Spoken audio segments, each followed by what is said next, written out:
If you're a lineman in charge of keeping the lights on, Grainger understands that you go to great lengths and sometimes heights to ensure the power is always flowing, which is why you can count on Grainger for professional-grade products and next-day delivery, so you have everything you need to get the job done. Call 1-800-GRAINGER, click Grainger.com, or just stop by. Grainger, for the ones who get it done. Bienvenidos al podcast de Ilustres Anónimos.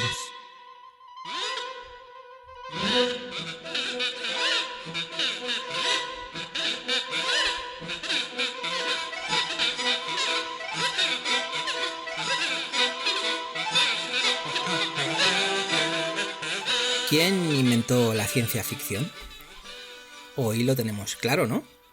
Pensamos en robots, en androides, en viajes espaciales, en clones que dudan de su humanidad, y enseguida saltan nombres como Isaac Asimov, Philip K. Dick, Ursula K. Le Guin o H.G. Wells. Pero si rebuscamos un poco más atrás y nos alejamos de las naves plateadas y los satélites en órbita, la respuesta nos lleva a una figura muy distinta. Una que no encaja con el estereotipo del escritor visionario. No era científica, ni tenía laboratorio, ni trabajaba con autómatas, ni siquiera era mayor de edad. Casi.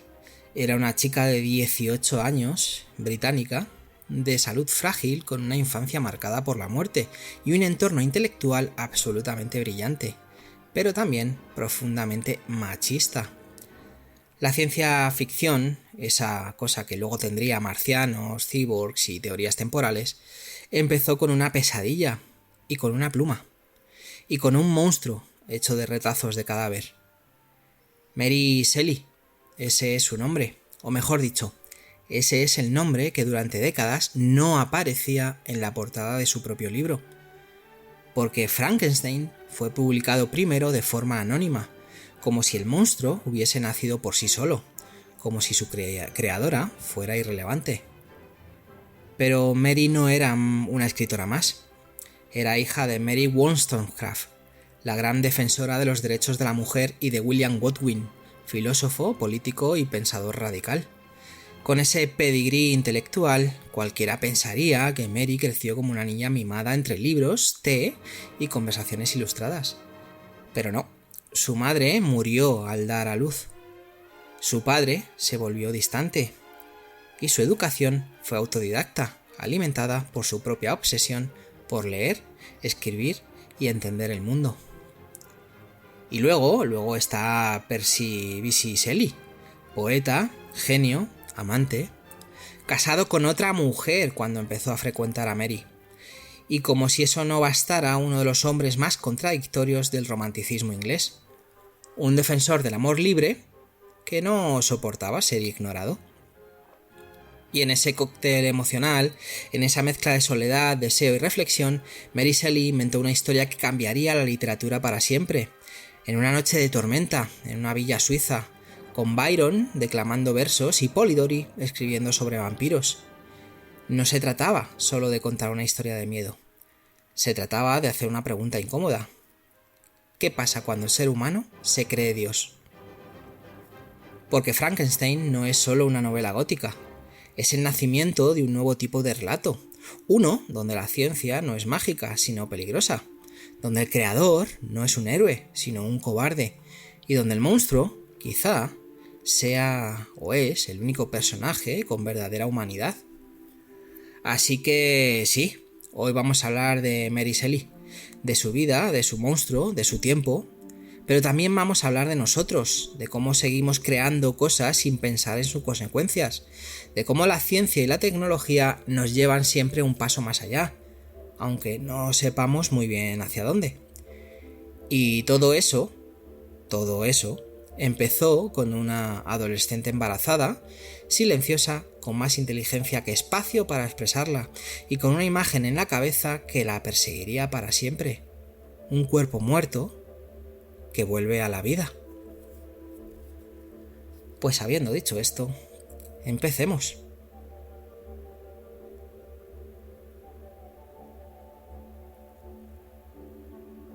1816 fue un año extraño, bastante extraño de verdad.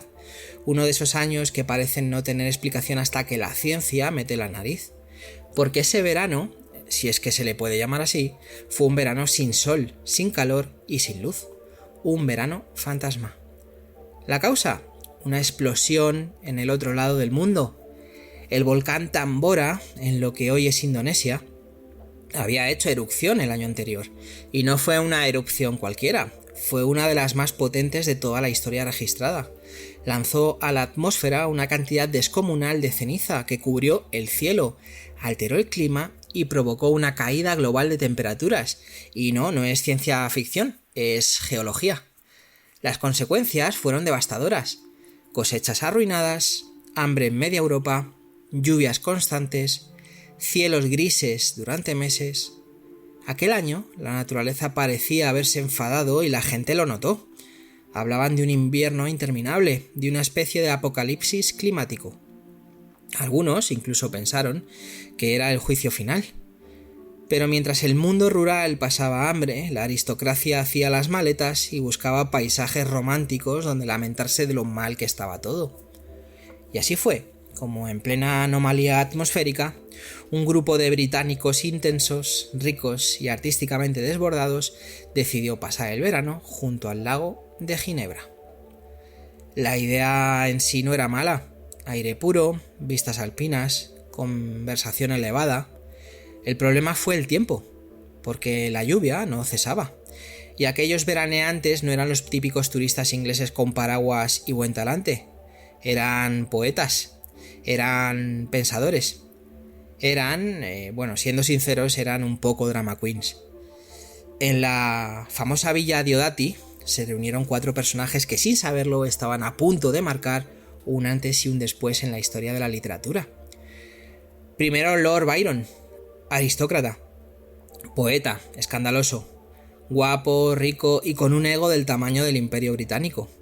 Sus aventuras sexuales eran ya una leyenda y había tenido que exiliarse por el simple hecho de ser él. Su presencia era tan poderosa como insoportable.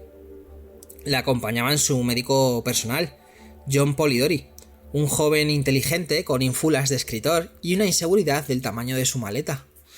Luego estaba Percy Bysshe Shelley, el poeta radical, enemigo de las convenciones, defensor del amor libre y con una biografía amorosa que haría sonrojar a un culebrón venezolano. Viajaba con su joven pareja, Mary Godwin, que aún no se apellidaba Shelley oficialmente. Tenía apenas 18 años, estaba embarazada y, por cierto, Percy tenía aún esposa. Ya sabéis, detalles. Aquella convivencia fue tan intensa como incómoda. Entre el encierro por el mal tiempo, las discusiones filosóficas, las lecturas compartidas y los egos chocando como icebergs, el ambiente estaba cargado, literalmente. La electricidad estática de las tormentas suizas servía como banda sonora natural. Y entonces, una noche, Byron propuso un juego, un reto, una especie de combate literario informal. Cada uno escribiría una historia de miedo, a ver quién da más miedo con las palabras.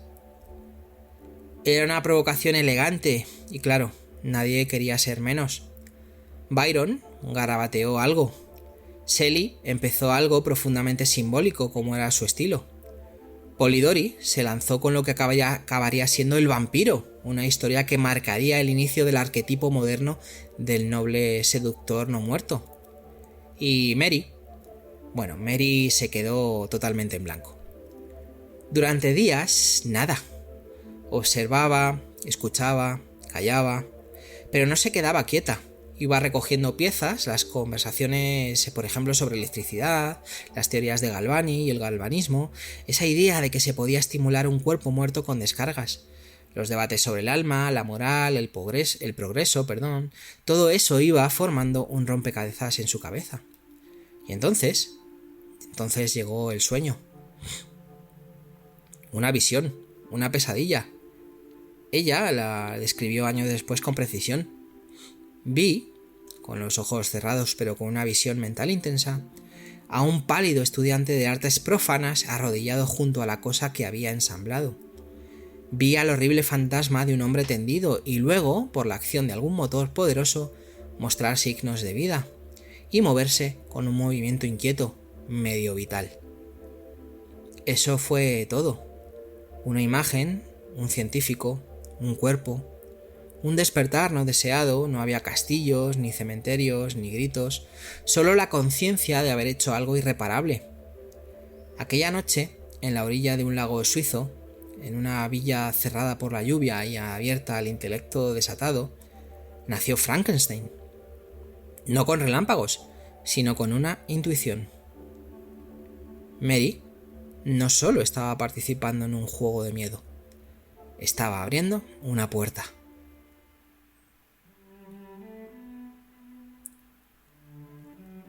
Bueno, pues cuando Mary Shelley soñó con un cuerpo muerto que volvía a la vida, no estaba inventando una historia desde cero. Estaba, en cierto modo, escribiendo su autobiografía. La muerte fue la gran constante de su vida, y no en sentido metafórico exagerado, literalmente, desde el momento en que nació. Como decíamos al principio, su madre, Mary Wollstonecraft, murió de fiebre puerperal apenas 10 días después de darla a luz. Fue una de las personas una de las pensadoras feministas más importantes de la historia, autora de Vindicación de los Derechos de la Mujer, una obra pionera que defendía que las mujeres no eran inferiores por naturaleza, sino por falta de educación.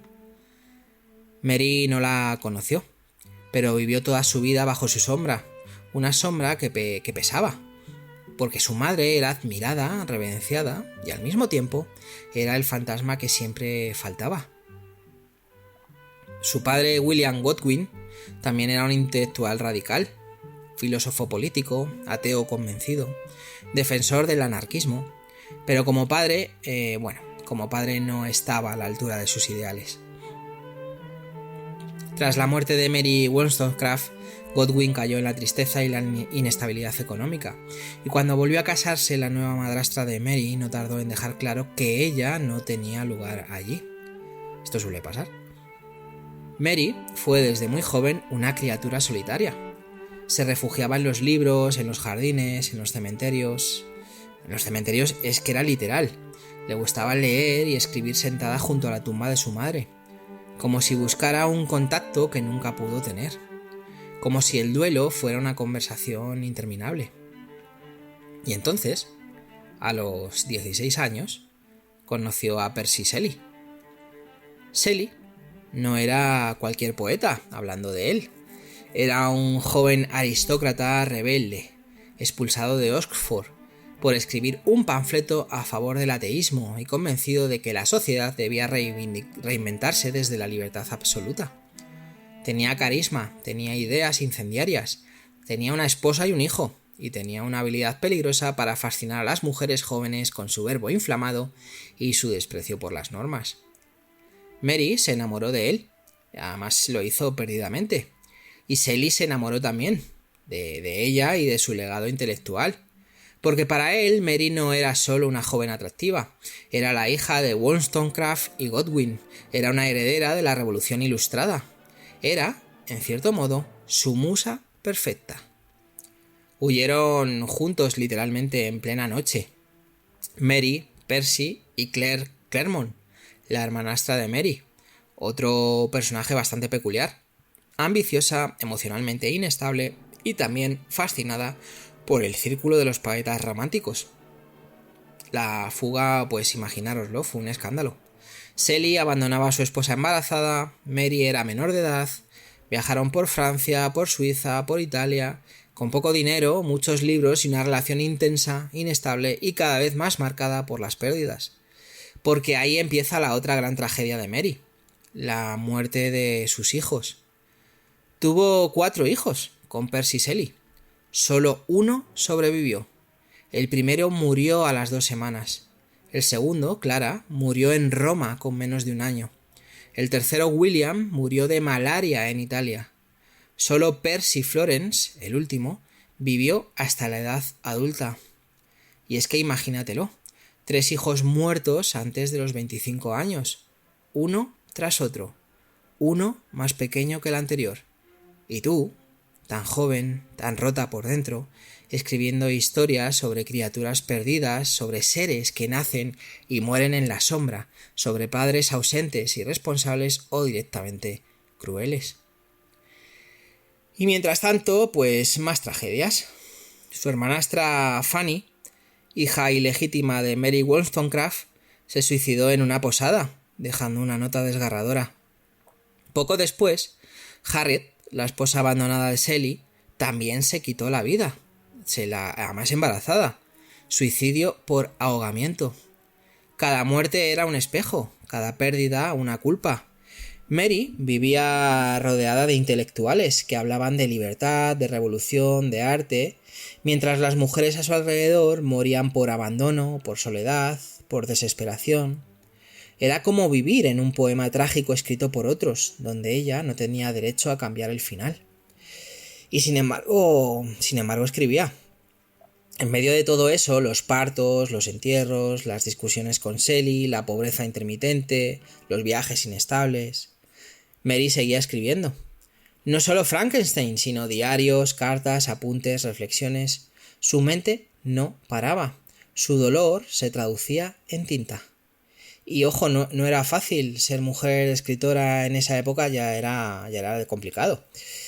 Pero ser una mujer escritora joven, culta, con ideas propias y un apellido que incomodaba a la moral dominante, eso casi era un acto de guerra. Su suegro, por ejemplo, el padre de Percy, literalmente la despreciaba. Le negó apoyo económico durante años. Muchos círculos literarios la consideraban una intrusa, una esposa de, una viuda de, hija de. Su capacidad para escribir era puesta en duda constantemente.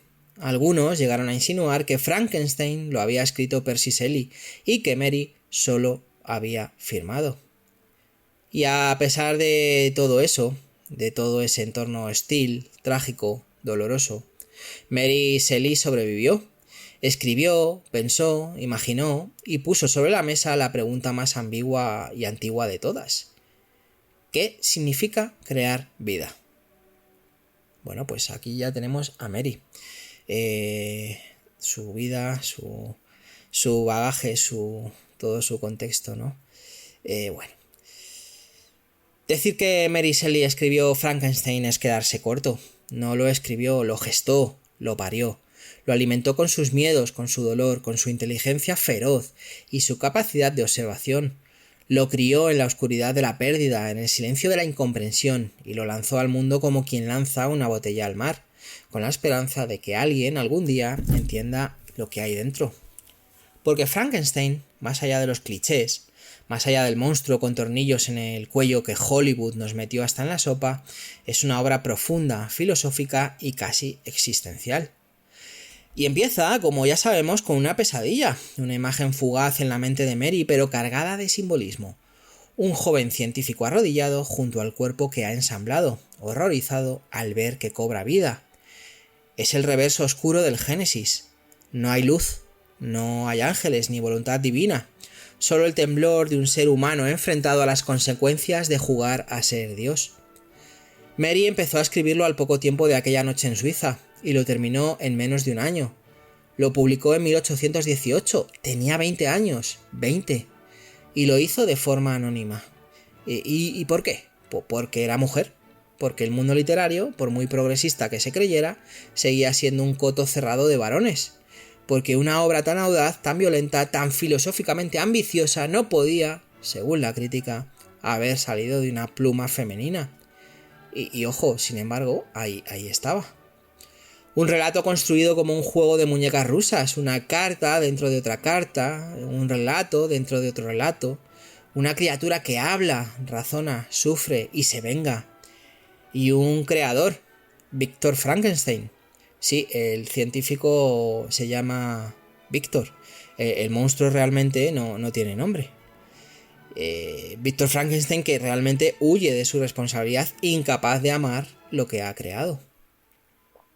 Lo interesante es que Mary no se limitó a inventar. Se documentó, leía con avidez los tratados científicos de su época, se interesaba por los experimentos eléctricos de Luigi Galvani, que había descubierto, ojo, que los músculos de una rana muerta podían contraerse si se les aplicaba una corriente. También conocía las teorías de Erasmus Darwin, abuelo del famoso Charles Darwin, que especulaba con la posibilidad de que la vida pudiera generarse de manera artificial.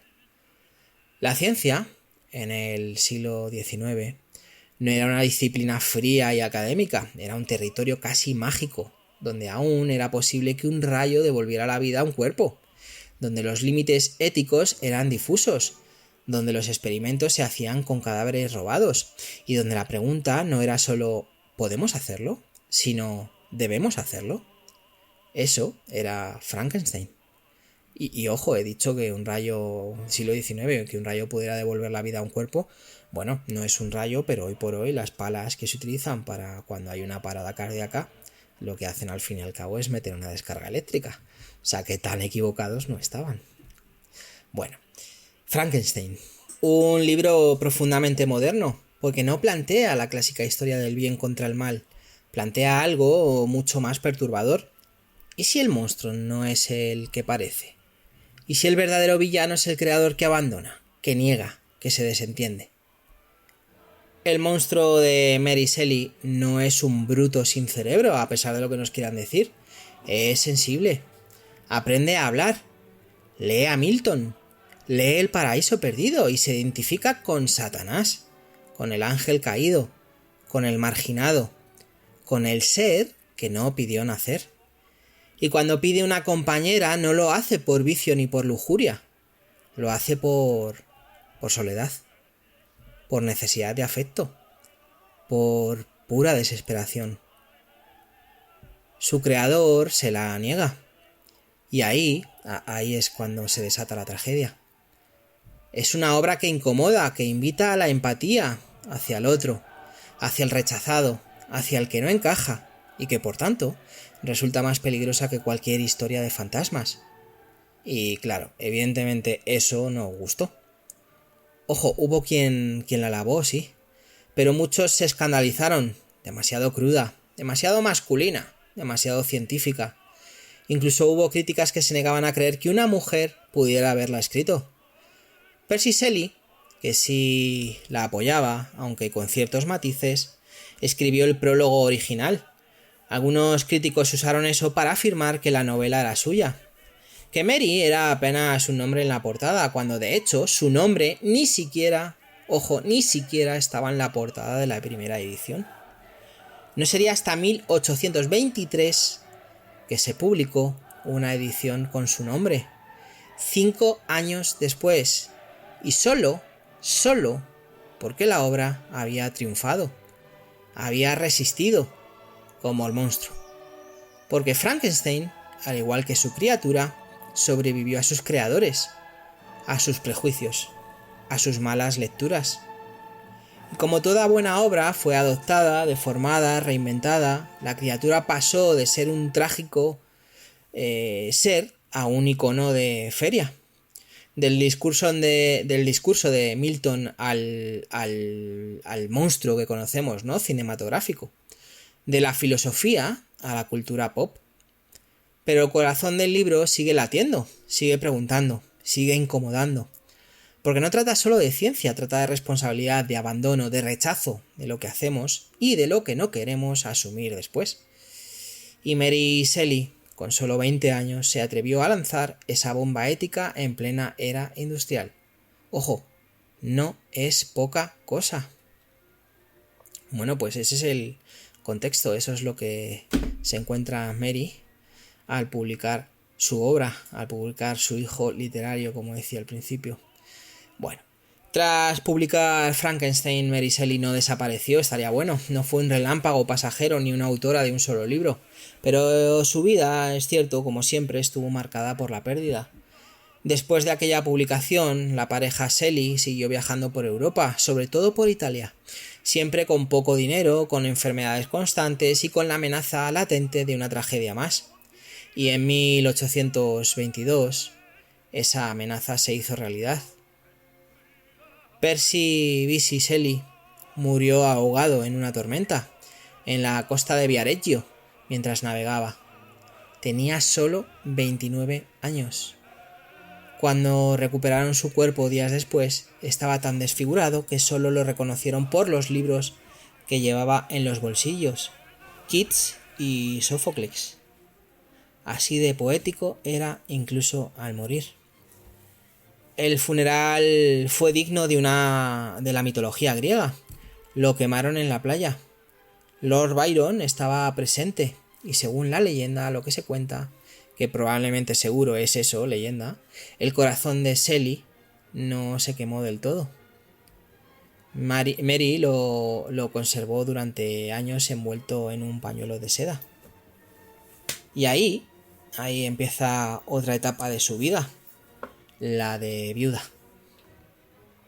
Pero ojo, no una viuda al uso. Mary tenía 24 años, era madre de un único hijo vivo, Percy Florence, y tenía una misión clara: preservar el legado de su marido.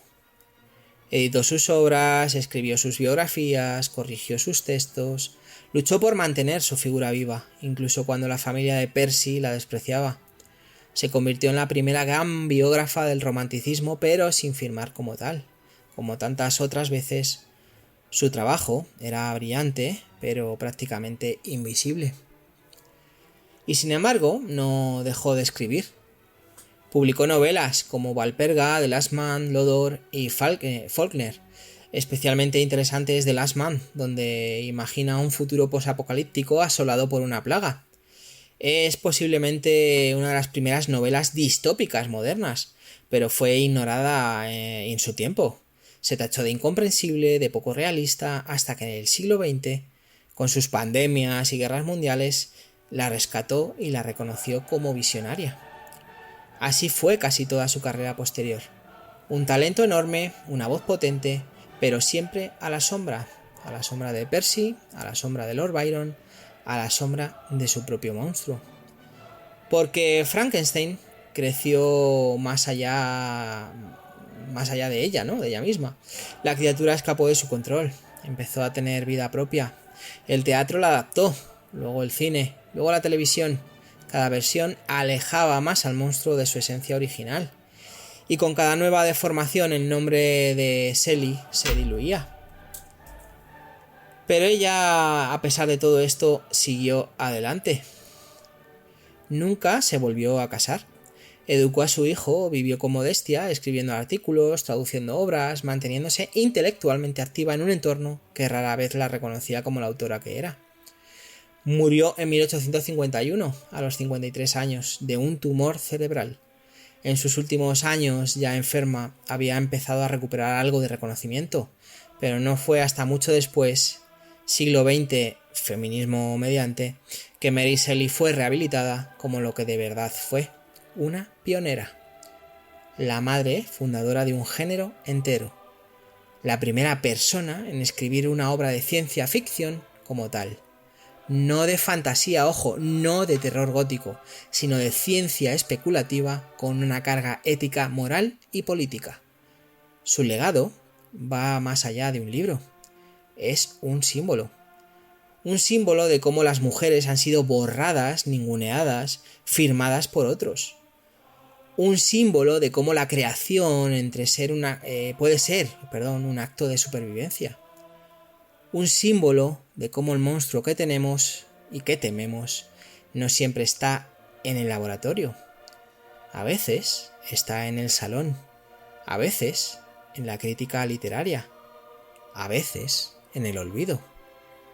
Pero Mary Shelley resistió, sin buscar la fama, sin pose de genio maldito, con el dolor de una vida trágica y la inteligencia de una mente indomable. Hoy la recordamos por Frankenstein, sí.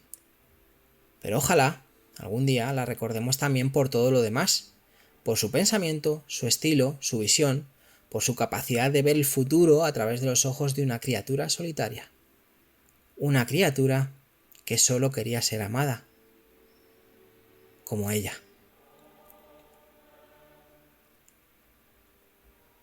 Bueno, pues esta es un poco la trágica vida, ¿no? de Mary Shelley, ¿no? La mujer, el mito, ¿no? La madre de la ciencia ficción, por derecho propio. Bueno, Frankenstein no salió de la nada, no fue un golpe de inspiración pura en una noche de tormenta, fue una tormenta sí, pero alimentada por años de lecturas, de conversaciones, de observaciones, de silencios. La cabeza de Mary era un laboratorio, y en él había muchos ingredientes burbujeando a la vez. Empecemos por lo más evidente, la influencia literaria. Uno de los libros clave en Frankenstein es El paraíso perdido de John Milton. La criatura lo lee en la novela, y no solo lo lee, se identifica con él, con el diablo, con el ángel caído que no pidió nacer, que fue expulsado del paraíso por ser diferente, por desobedecer. Milton, con su mezcla de épica y culpa, con su visión del bien y del mal como conceptos conflictivos, fue una influencia directa para Mary. Y no es casualidad. Frankenstein es, en muchos sentidos, una reescritura moderna del mito de la creación. Ojo, sin Dios, solo con el hombre, solo con las consecuencias. También está Shakespeare, claro. Las tragedias que Mary conocía casi de memoria desde pequeña. Ese equilibrio entre destino y carácter, entre la locura y la revelación. La criatura de Frankenstein tiene algo de Hamlet y algo de Caliban. Y Víctor Frankenstein, el creador, no es tan distinto de Macbeth, cegado por la ambición, condenado por su propia mano. Luego está la filosofía ilustrada. Rousseau, con su idea del buen salvaje, del ser humano como criatura naturalmente buena que se corrompe por la sociedad. La criatura nace pura, aprende con ternura, pero el rechazo, el miedo, la violencia lo transforman. ¿El monstruo nace o se hace? Esa es la pregunta rusoniana, que podríamos decir, que atraviesa toda la novela. Y no olvidemos a los científicos de la época. Porque sí, Frankenstein es también ciencia. No ciencia exacta, pero sí ciencia especulativa.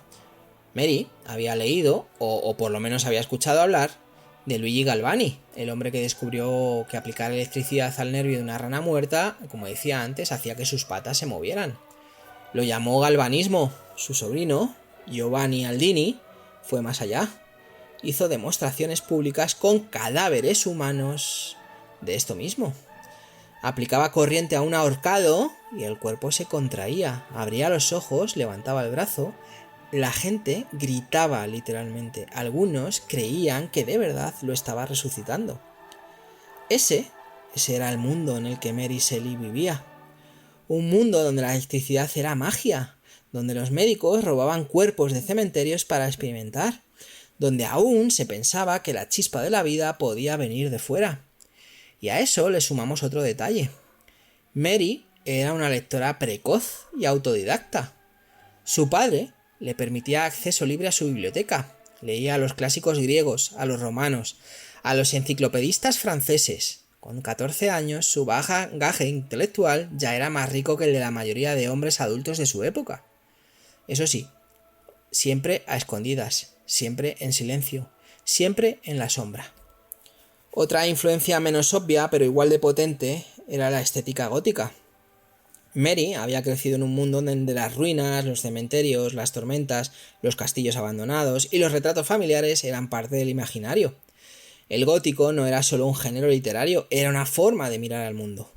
Y Mary, desde niña, había encontrado consuelo en lo macabro. Recordamos que iba a leer junto a la tumba de su madre, que había visto morir a sus hijos, que había tenido sueños premonitorios de muerte. ¿Cómo no iba a desarrollar una sensibilidad oscura? Y por último, una influencia tan poderosa como silenciosa. La ausencia de referentes femeninos en la ciencia y la filosofía. Mary vivía en un mundo donde las mujeres podían ser musas, pero ojo, rara vez autoras, donde el conocimiento tenía género masculino, donde los grandes debates estaban reservados para ellos, para los hombres. Por eso, su obra es también un acto de subversión. Frankenstein no es solo una novela sobre un experimento. Es una novela escrita por alguien que a su manera también fue un experimento. Una mujer nacida del pensamiento ilustrado, pero educada por la tristeza, criada ante libros, pero siempre desde el margen. Y quizá por eso su criatura es tan conmovedora, porque ella también era una criatura sin lugar. Bueno, pues estas son las influencias de Mary Shelley, de dónde bebió y de dónde pudo tener influencias para su Frankenstein, ¿no? Para el monstruo de Frankenstein, de Víctor Frankenstein. Bueno, vamos a ir acabando. ¿Quién es el monstruo? Esa es la pregunta que Mary Shelley lanzó al mundo hace más de 2 siglos. Y como todas las preguntas importantes, sigue sin respuesta. Porque no es una pregunta para contestar, es una pregunta para quedarse. A primera vista, el monstruo es la criatura. Ese ser hecho de retales de cuerpos muertos que camina, respira, habla, pero que nunca es aceptado, ni por su creador, ni por la sociedad, ni siquiera por la literatura durante décadas. Un ser al que no le dieron nombre. Es que literalmente no le dieron ni nombre. Pero si miramos más de cerca, tal vez el monstruo es Víctor Frankenstein. El científico brillante, moderno, ambicioso, el que quería cambiar el mundo, el que buscaba gloria a través del conocimiento para que cuando consigue su objetivo, cuando da vida, no asume lo que ha creado. Se asusta, se esconde, se desentiende. Y aquí es donde el relato deja de ser ficción gótica y se convierte en una alegoría brutal de nuestro presente. Porque, ojo, seguimos creando monstruos. Monstruos digitales, financieros, sociales. Creamos algoritmos que deciden quién recibe un crédito, quién entra a la universidad, quién recibe atención médica. Creamos redes sociales que premian la polarización, la adicción, el odio. Creamos inteligencia artificial sin saber quién se responsabiliza de sus decisiones. Creamos industrias que explotan personas y destruyen el planeta. Y luego nos preguntamos por qué el mundo está en crisis. Y como Víctor Frankenstein, cuando esas criaturas escapan de nuestro control, nos lavamos las manos. Fingimos que no es culpa nuestra, que el monstruo es otro. Pero no. El monstruo no es solo la criatura. El monstruo es quien crea sin pensar, quien da vida sin hacerse cargo, quien fabrica algo nuevo y lo abandona cuando empieza a exigir humanidad. La criatura de Mary Shelley es una víctima de eso, y también un espejo de todos los que han sido creados y luego rechazados. Los trabajadores que fueron necesarios hasta que fueron prescindibles. Los migrantes que eran fuerza de trabajo hasta que empezaron a molestar. Los hijos no deseados. Las mujeres brillantes a las que nunca se les dejó firmar sus propias obras. La criatura es el símbolo de todos los marginados. Y Víctor Frankenstein, el símbolo de todos los sistemas que crean, pero no cuidan ni se responsabilizan. Por eso Frankenstein sigue doliendo. Porque no va de ciencia ficción, va de responsabilidad. De la obligación moral de hacerse cargo de lo que provocamos, de mirar a los ojos a lo que hemos creado y de no apartar la vista. Y por eso Mary Shelley no fue solo una escritora precoz, fue una visionaria, una mujer joven, silenciada, rodeada de genios masculinos que hablaban de libertad mientras sus decisiones causaban muerte y dolor. Ella no solo escribió una historia, lanzó un aviso, un cuidado con lo que hacéis, un cuidado con querer ser dioses, sin asumir lo divino. Y sin embargo, durante décadas, la ignoramos. Dejamos que su criatura se hiciera famosa y que su nombre se perdiera en el viento. ¿Y no es eso también parte del relato? ¿Crear algo y luego fingir que no sabías lo que hacías? ¿Que fue por accidente? ¿Que no lo viste venir? Hoy, mientras avanzamos hacia un futuro que a veces parece sacado de una novela de terror tecnológico, conviene volver a Mary Shelley. No para asustarnos, sino para hacer memoria. Para recordar que la creación sin responsabilidad no es progreso, es tragedia. Que el conocimiento sin compasión es ego. Y que al final, la gran pregunta no es ¿podemos hacerlo?, sino ¿qué pasará con lo que hagamos? porque el verdadero monstruo no siempre tiene tornillos en el cuello ni cara de actor maquillado. A veces, el verdadero monstruo se parece demasiado a su creador. Esto ha sido el episodio de hoy, ha sido Ilustres Anónimos. Hoy con Mary Shelley, la madre del monstruo, la madre de una advertencia y la voz lúcida que en plena tormenta nos recordó que no basta con dar vida. También hay que quedarse. Que trabajéis mucho poco y que nos escuchamos la semana que viene, si Dios quiere, y si no, ya veremos. Hasta pronto.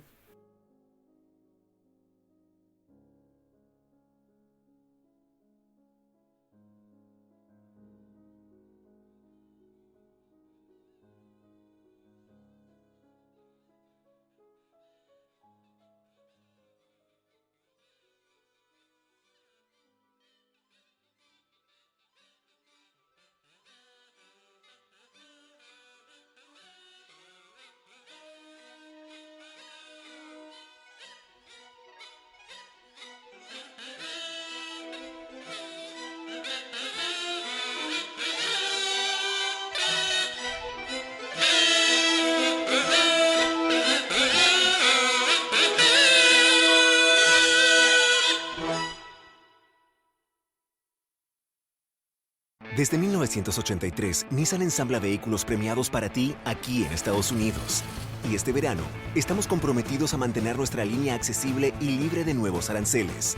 Es por eso que bajamos el MSRP en nuestro más vendido Rogue y Pathfinder, para que puedas tener el auto que quieres al precio que quieres, sabiendo que Nissan está aquí para ti en el evento de ofertas de verano de Nissan. Por tiempo limitado hasta agotar existencias, ensamblados con partes importadas y de Estados Unidos.